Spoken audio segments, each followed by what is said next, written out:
Time for us to install our tappets and camshaft. For that, you're going to need some engine lube.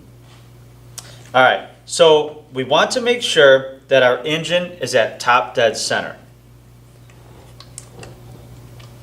Now, you can turn your engine on the side if it's easier for you. Now I'm going to lubricate any moving component that I'm installing into the engine. Just a small amount of grease. So on each one of the tappets, as well as the camshaft bearing and the camshaft lobes. You know what, I think we'll put a little bit on the camshaft gear as well.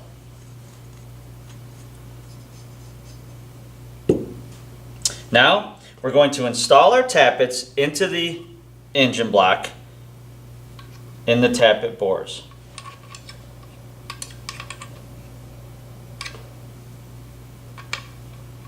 And you'll find that the grease that you're using to install these components will make it a little challenging to maneuver the components around, but it's necessary to avoid any friction inside this motor upon startup.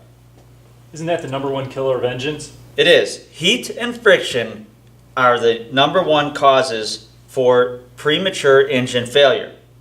All right, so now that we are ready to install our camshaft, we want to be certain that we're at top dead center and that our timing marks are going to line up when we install this. Can you remind us what those timing marks look like? Sure. On the crankshaft, there'll be a dimple in the crankshaft gear, and on the camshaft, there's going to be a hole in the camshaft gear.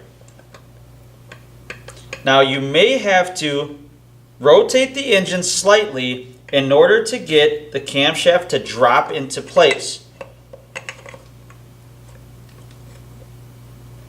All right. You take a look. We have our crankshaft timing gear lined up with our camshaft timing gear. All right, it looks like that's what we're looking for. Let's rotate that crankshaft one time just to make sure it all lines up. We're going to want to rotate the engine a complete cycle, so intake, compression, power, exhaust, and then verify that our timing marks are still lined up. We do this out in the industry quite a bit, Mr. Carr, especially because some modern day engines, the timing marks only line up once every 32 revolutions on some motors. That's some good information.